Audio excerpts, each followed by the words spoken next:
Keşke halam olaydı, beni o saklayaydı. Kimseye ağız açmazdım, hiç kurda mühtaç olmazdım. Saklayardı balanı, yaşadardım cananı. Şəxsi təyyarəsiyle gezdirerdi dünyanı. Saklayardı balanı, yaşadardım cananı. Şəxsi təyyarəsiyle gezdirerdi dünyanı.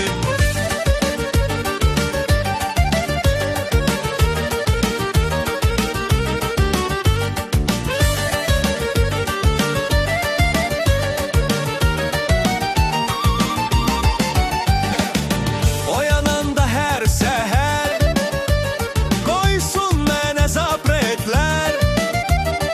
Karşında koy kulun olum, senin puluna kurban olum.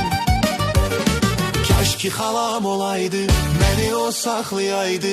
Kimseye ağız açmazdım, hiç kurda mühtaç olmazdım. Saklayardı balanı, yaşadardım cananı. Şəxsi təyyarəsiyle gezdirerdi dünyanı. Saklayardı balanı, yaşadardım cananı. Şəxsi təyyarəsiyle gezdirerdi dünyanı.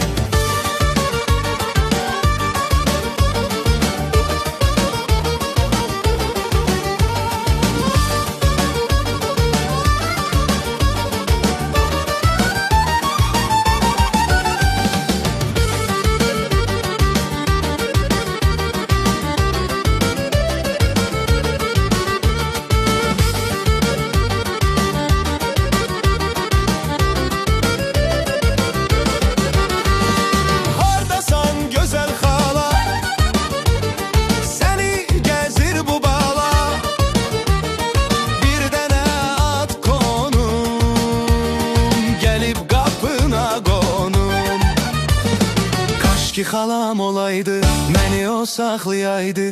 Kimseye ağız açmazdım, hiç kurda mühtaç olmazdım. Saklayardı balanı, yaşadardım cananı. Şəxsi təyyarəsiyle gezdirerdi